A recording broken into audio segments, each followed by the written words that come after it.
Hey, how's it going? Andrew here today with another video. Today we're going to be talking about tier lists, and this is going to be something very different than what everyone else has been doing so far. Today, what I want to put into perspective is my opinion of how valuable clan mechanics and certain clan characteristics are in Vanguard Zero. And this is going to be very different from Carpe Vanguard and Vanguard Zero because they have different number of supports, values of supports, and the way it works is very different, different inherently because of the Zero system differing and being much more automated and simplified than the TCG. Of course, this is going to be slightly opinionated. There is always bias, and I can't really avoid that because, I do main certain clans and do have a better understanding of certain clans over others.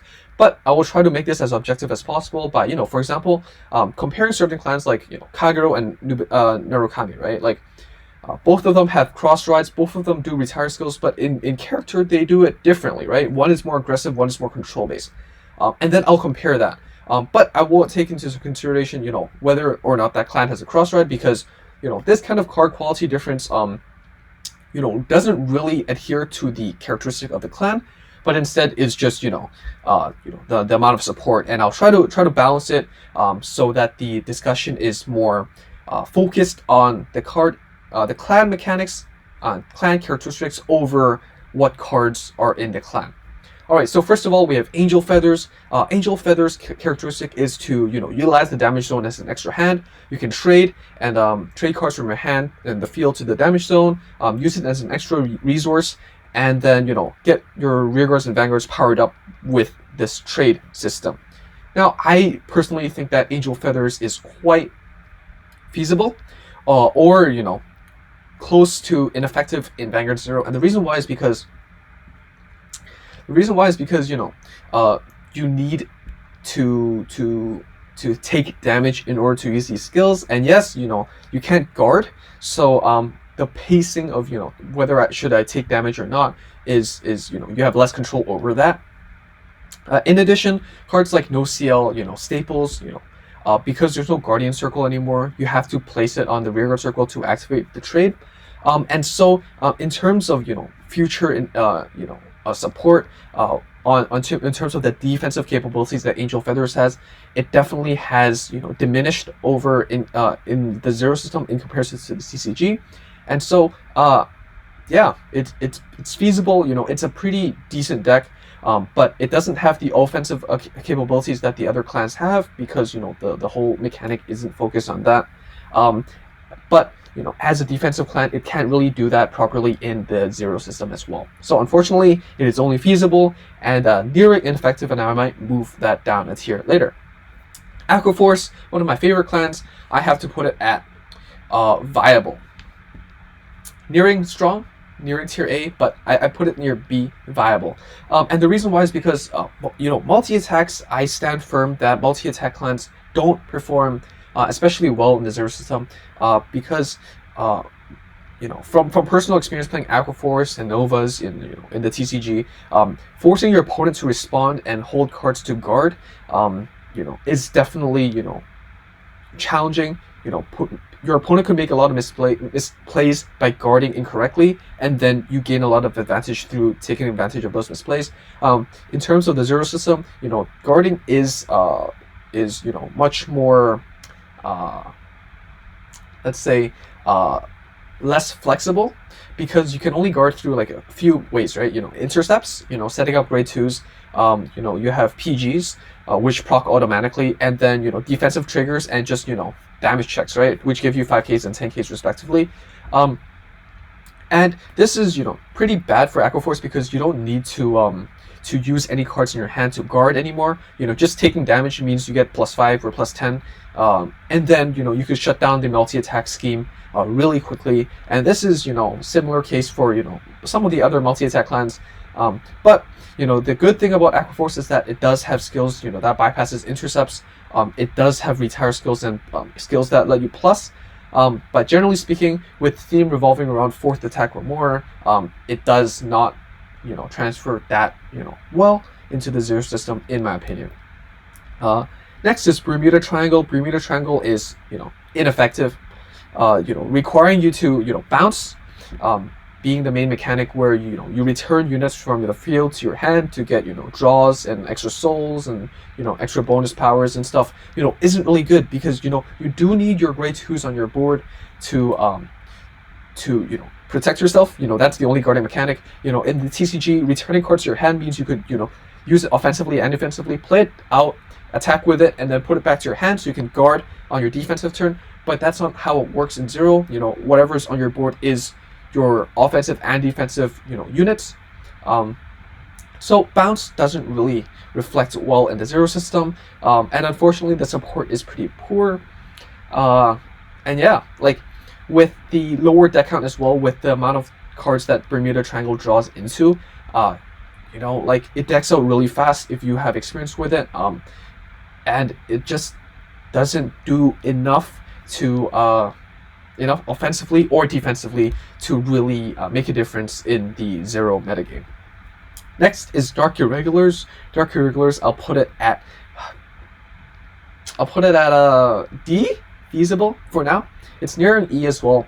Dark Irregular, I think, is slightly feasible, because of Reiji got buffed, Chariots got buffed.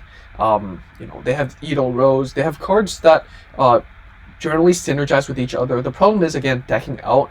You either choose to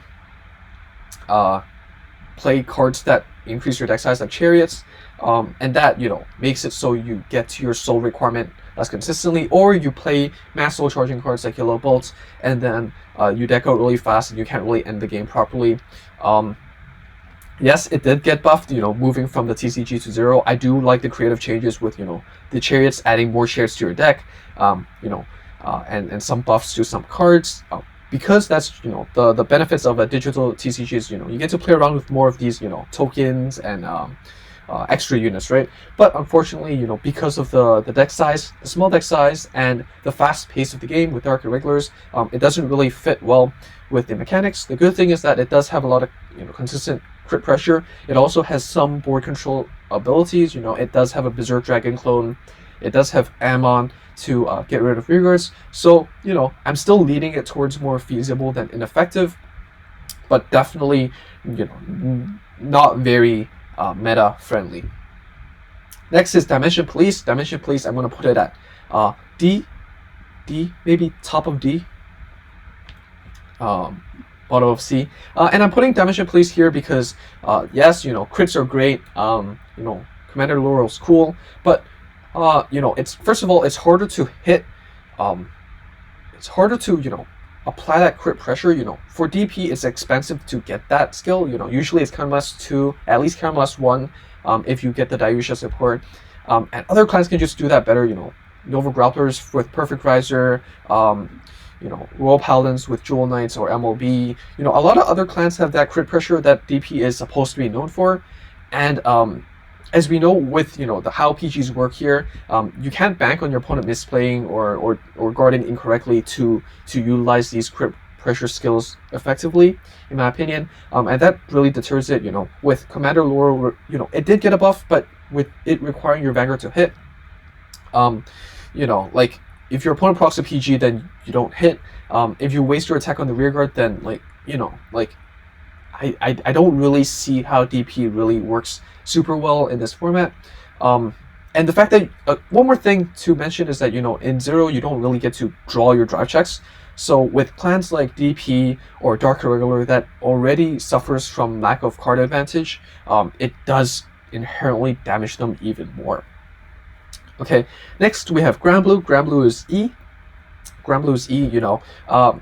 Yes, the mechanic does sound great, returning from the drop zone, but it's overcosted. It's pretty overcosted. Counterblasting 1 or Counterblasting 2 to +1 at this state of the game, where other clans can just do much better, is not very effective. And unfortunately, just going outside of just the clan mechanics itself, the support Granblue gets is pretty bad. Getting a 10+5 Counterblast 2 calls something from the drop zone to your field as a triple rare, something that Narukami gets as a rare, is pretty ridiculous. Yes, you can make an argument that calling something out is better than is better than, retiring something. But Gold Paladin gets that for Counterblast 2 and call anything from your deck, right? And I think searching from your deck is better than searching from the drop zone. But yeah, like, Granblue just doesn't have good support at all. It doesn't really highlight its clan mechanic that well as well in Zero. And because, yes, with the smaller deck size, it's easier to get to your cards and filter through, but it just doesn't really work. Granblue cards are generally quite slow, and again, with the lack of draw engines in Granblue at the moment, it does really hurt its standing in the game. Next is Gear Chronicle. I'm gonna leave that for later. Genesis, a new clan that came to JP recently at set 9. It's again about soul charging and then using that soul. Again, with the smaller deck size, I don't know how feasible soul charging will be in the long run. The good thing is that Genesis, a lot of the cards require specific soul blasting. If I soul blast this card, I get to call it out or something. And because Game Studio was actually nice enough to, give you the option of choosing what card to soul blast, it did move up in my mind. Definitely at least mediocre, pretty viable. I'd say probably mediocre. Again, the soul problem is very significant when used in Zero. Its skill requires a lot of soul blasting, and it's low impact for high cost, but definitely need to playtest that myself. I'm not a JP player, so I don't know too much about how it works. But the card aesthetics are cool. And the theme is kind of like a mix between Dark Irregulars and OTT. You do get to still do some of that check top card stuff, I believe. And so there is some merits to it over other clans, I suppose. Next is Great Nature. Great Nature is definitely viable, especially with the addition of Polaris in set 7. It gets access to multi-attacking. It already has great card advantage. Something I talked about was, a problem with most of these clans is that a lot of these clans don't have draw engine or generate enough card advantage to sustain itself over the long run in Zero because of the lack of drawing cards from drive checking. Great Nature fixes that, with Hamusuke's giving you enough boosters for the late game, or with the chicken into the cat, setting up your grade 2 intercepts in your end phase. Definitely a more effective multi-attacking clan than it was in the TCG, and with the way that it replaces your cards and sets you up for your future turns. You have cards like Otter that even mitigate the cost. It is definitely very viable and quite a strong contender in the meta. Yeah. All right. Next is Gold Paladin. Gold Paladin is strong. Gold Paladin is really ridiculously buffed, and it doesn't really stick to its clan characteristic, clan story, right? Like, its story is it's the leftover army from Royals and Shadows, and they had limited strength left. So when they use their skills, they can't even search the whole deck anymore. They can only search the top card. In Vanguard Zero, they don't do that necessarily. Easel gets to check top 4. Its cost is lowered. It got buffed from 10k to 11k. And it still gets that extra power of the unit that you called out. Definitely very strong. We know how important calling out specific units, especially grade 2s in the mid game to end game in Vanguard Zero is setting up intercepts, and it just shuts down so many decks. It by itself single-handedly made the MLB meta just sleep, because MLB can't beat these multiple intercepts, right? And a lot of counts that do the card advantage stick just can't catch up with Gold Paladin because of the sheer amount of power and the sheer amount of superior calls that you have from the deck. Next is Kaguro. Kaguro is S tier. Who knew that being able to retire stuff on demand was good in Zero, right? Like, the only way you guard again is PGs, which you can't really avoid except for one or two clans out there, which we will talk about later. And then grade 2 intercepts, right? And to get rid of them, you need retire skills, and Kaguro is about retiring, right? Like, sure, you can call as many units as you want, you know, with royals or golds, but if I can mow you down and hit face, then I win. It's that simple. Not only that, but it does get a lot of support.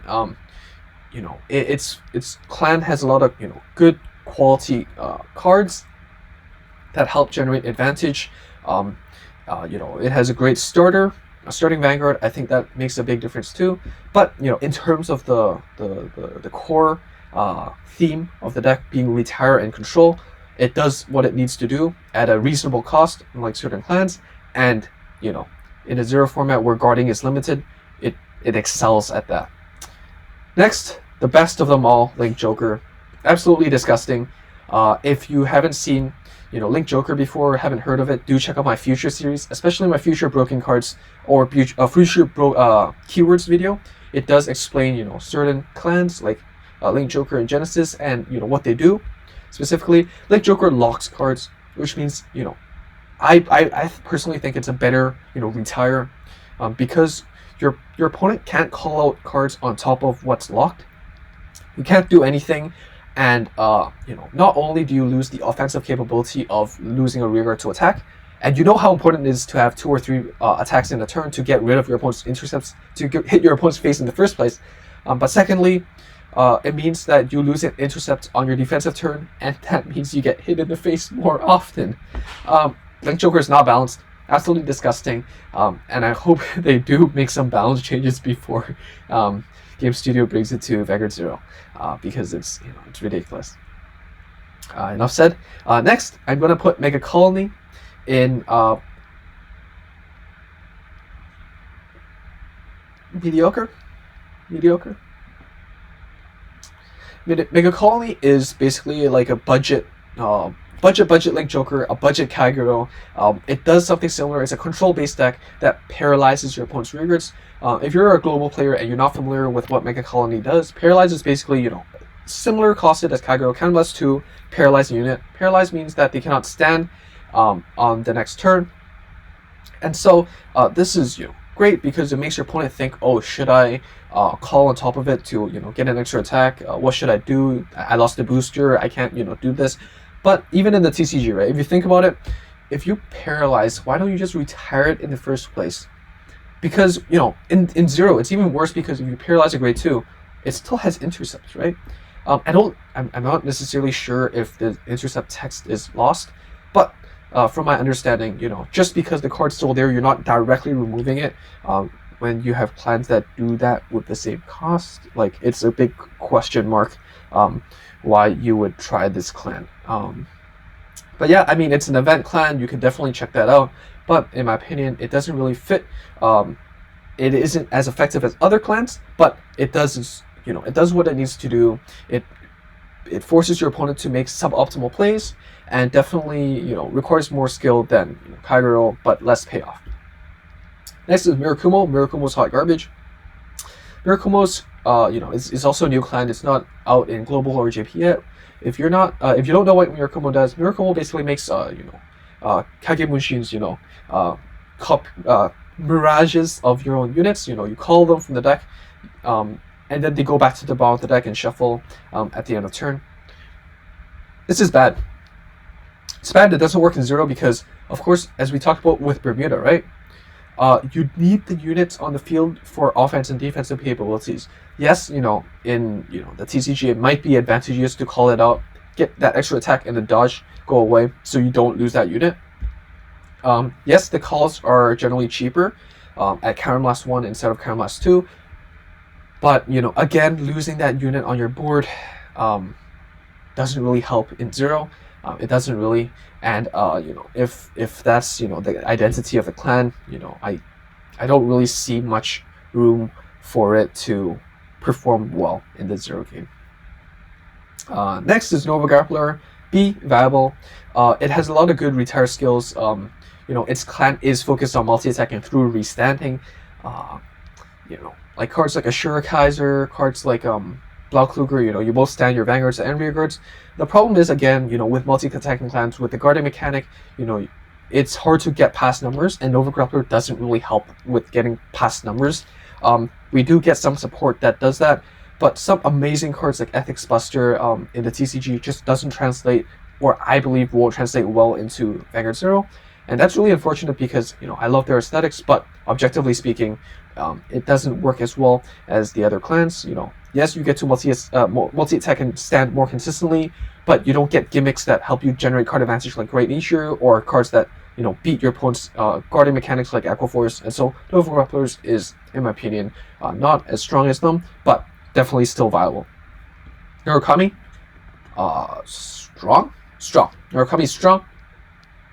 Similar to Kaguro, it does have that retire skill. It's more aggressive, and you know, cards like Draconic Kaiser Vermilion, you can argue that it's just higher card quality than Draconic Overlord. You know, Caramelast 2 to Mo 3 instead of Caramelast 3 to Mo 3. With, you know, with cards that permit, you know, with its theme revolving around, you know, thunder, and more aggressive play, it does, you know, translate pretty well in Vanguard Zero because it takes time to draw into your PGs. Like, you won't mulligan into your PGs, and most clans don't have access to search your PGs, right? And with Narukami being so aggressive early on, hitting high numbers, hitting face, you know, like stunning your opponent's intercept so they can't intercept, you know, the sheer pressure and aggression that it provides definitely does work well with the Zero system, and you know, by mitigating, you know, intercepts, you know, you're nullifying one of the two options that your opponent has to protect themselves. So definitely really strong. It has good support as well, and you know, good crit pressure that you will get later on, and it will stick as a part of the clan identity, crit pressure as well. So definitely do believe it's strong and very and somewhat effective moving forward. Geonectar, ineffective. Geonectar is about, you know, deck filtering and deck thinning, and then searching your units and then recycling them. Unfortunately, a lot of these cards don't really shine well in the Zero system because you know, the recycle skills don't really have much immediate impact, which is necessary in the Zero game to be effective. With a lot of the support being lackluster as well. I mean, like, yes, you get extra power with the same name, but you know, other clans do that without the same name requirement. And so, you know, whether or not you're going with Cecilia, you know, Musketeers, or Sephiroth, the dragons, they both have more negatives than positives when being translated to Zero. And unfortunately, I feel like they're quite ineffective. Better than Miracle Mode, but still pretty bad. Nubatama, a strong. Depends on, it really depends on how they balance this and design Nubatama in Zero. Remember, if you haven't seen my you know, intro to clans videos, go check them out, so you get a better understanding of these clans. But Nubatama, its theme is getting rid of your opponent's cards, right, in their hat. And we talked about how, you know, you have two guarding options, PGs and PGs and intercepts. Sorry, you know. And if you get rid of your opponent's hand, like, not only is that, you know, one of the two guarding options your opponent has, but you know, just getting rid of card advantage straight up is pretty good, right? You can just attack your opponent's rear guards and then get rid of their hand, and then, you know, just dominate the whole game. Dominate is also another key theme, a keyword that Nubatama gets later on. But overall, just getting rid of your opponent's cards in hand is, you know, something that the other clans do not have. In my opinion, it's really oppressive, because, you know, you can't even save certain cards. Your opponent might even choose to counterplay it by keeping more card units in their hand, just so the chance of, you know, pinging a PG is lower. And that makes your opponent make suboptimal plays, and that's just really strong, you know. Next is Oracle Think Tank, the other clan that is able to get rid of a card in hand at the moment. C. It's really consistent, you know, a lot of card draw in the deck, especially with Tsukiyomi. You get to check top 5 and you can do all that, you know, remembering units and stacking stuff. It also has cards that, you know, ping your opponent's hand, bind it, but overall, you know, it doesn't really do much when, you know, the other clans already excel at generating card advantage. You know, when Great Nurture can draw 2 left and right, you know, and Oracle Think Tank, you know, that's the whole brand of Oracle Think Tank. it isn't doing much. It isn't doing much. Yes, you get extra power from allies. But other clans do that better. It doesn't really have a lot of clan identity moving forward. Oh, check top card and stuff. Yes, but with the way Zero works, and again the smaller deck size, I don't know if drawing much is a positive or negative. In my opinion, with the lack of good support with Oracle Think Tank, moving forward, it just really falls short and is gonna stay mediocre in the long run. Next is Pale Moon. Pale Moon is, I'm gonna put it as B as well, because probably top of B, because Pale Moon has the combo and the multi-attack that the other class have, but with certain key units, it can also generate a lot of good card advantage, calling out cards from the soul. It has good selective soul charging that works better in Pale Moon. With selective soul charging, you don't have to soul charge randomly, which is a problem with Genesis and Dark Irregulars, because they do need the quantity over quality to use their skills, but Pale Moon doesn't. And most importantly, Pale Moon has units that like Dreamy Fortress, that provides you with defensive capabilities. You get the extra 2k, like Angel Feathers. When you call something from Soul, Angel Feathers gets the +2 when you take a damage. But calling something from Soul is just an easier condition to use over calling something taking a damage, and one is less risky than the other. And so definitely Pale Moon excels both offensively and defensively, and is definitely 100% viable in the meta.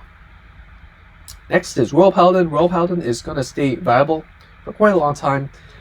Yes, it did get nerfs, but its identity of searching specific cards that help you generate advantage is still really strong. Power through allies, stuff like getting extra power to hit over numbers is important because of how defense works in Vanguard 0. And the extra crit pressure is definitely formidable. In MOB or Jewel Knights, and moving forward, we all know how valuable crit pressure is, and rolls do that at a very cheap cost, low cost. So you're giving a lot of card advantage through calling out units and getting that extra buff, and so definitely viable. But falls short in terms of having cards that or mechanics that definitely change up the game. But it's solid, and it's that's all it needs to be. Spec Brothers, Mad Lad, A. Spike Brothers solves at what the B tier clans have, right? Like, yes, it's a multi-attacking clan like Pale Moon, Great Nature, Aqua Force, Nova Grappler, Royal Paladin's not, but it gives the extra power, the oomph, to get past those defensive numbers, right? With the units, going back to the deck, you can even combo further, in your turn. With specific filtering, you can call out units from your deck to set up your defensive plays if necessary. Similar to Royal Paladin, but you can do it during the battle phase, so you can use your offensive units and then trade them in for defensive units. Definitely very strong. A lot of cards go back to the deck, including grade 3s. I think this is definitely important to mention. Juggernaut Maximum, Jelly Beans. A lot of clans don't even have these grade 3s that go back to the deck, and we know how trigger roots work in this game. So definitely very strong, and unfortunately not the most effective because the mechanic is not game breaking, but still deserves to be very, very high up the list. Shadow Paladin, I'm going to put somewhere here in B, viable. And yeah, I have a lot of personal bias over Shadow Paladin, but the thing is the theme is to retire your own allies for benefits, extra power, extra crit. Trading is important in this game because retire skills are good, but the if Kaguro uses Counterblast 2 to retire 1, Shadow Paladin has to retire 1 for 1 with the same cost, and that's in terms of cost, that's heavier. And I could argue, you could argue that like, oh yeah, but like Shadow has other support, but Kaguro has to Kaguro has the end to do this and do that, Dauntless Drive to restand and do that. Shadow Paladin does have that extra crit pressure, but it's limited. It's not consistent like Royal Paladins and stuff. Definitely you have a lot of card advantage made with the main and Maka and stuff. But in terms of its clan identity, the trading mechanic, trading units of your own for extra buffs and units of your opponents doesn't really translate the best into Vanguard 0. So unfortunately, I'm going to put it at B. Viable, it's better than being mediocre, but it's not, the clan mechanic itself is not very effective or strong. Next is Tai Chi's. Tai Chi's is E tier. E tier, probably here. Yeah, so for Tai Chi's, again, it's about retiring your own units to get cards from deck. It sounds great and all, but compared to Great Nature goes from 3 to 2 to 1 to 3, right? But Tai Chi, it does have a lot of more options, but in terms of the cost, it's quite heavy. You don't get a lot of benefits out of it. Again, like eating your own units that were on your board isn't necessarily that good. You do need your grade 2s to set up your intercepts, and you can still do that, like Great Nature. But the problem is the benefits that you get from Great Nature, drawing an extra card, getting the extra 4K, you don't really get with Tai Chi Kaze. You don't really get that with Tai Chi Kaze, and that's the problem. So these are all the clans that we will get in the original Cardfight Vanguard series. Moving much farther away from the Break Red series and the Legion series, we will get Vanguard G. And the G game is quite different from the original Vanguard game, I will say that. But let's isolate, all those kind of ideas, strides and everything, and just focus on Gear Chronicle as a clan identity itself. Gear Chronicle is about, rewinding time, changing time, moving forward and backwards in time. And it's good because the first set of support gave it removal, like Kaguro putting the opponent's cards to the bottom of the deck, if I recall. So we talked about how good removal is. Retire skills, yes, it's not directly retiring, but that could be a good thing, right? Like some clans like Grappler require cards to be in the drop zone to use. Gear Chronicle beats that. In addition, it also has multi-attacking functions. If you are experienced with the TCG, you know how disgusting, the Big Four, the Elite Four can be. And it will translate well into 0 because it can reach those high numbers that it requires to beat those defensives. But yeah, I mean, Gear Chronicle, definitely A. It does what B wants to do, multi-attack, but it does generate the card advantage and the numbers and the power. As well as removal, and so it's definitely pretty good. A lot of these clans, yes, for example, like DP, DI, Angel Feathers, aren't necessarily ranked. Like DP isn't necessarily better than DI, but like a lot of this is opinionated. And yeah, tell me what your thoughts are below. What clans you're looking forward to play with, in global moving forward. Like some people, really are jealous with what JP is having. But remember, we can save for these clans, and that's our huge advantage that JP players don't have. They gotta open up the wallet, Kun, and we can instead open up our time and invest and save wiser.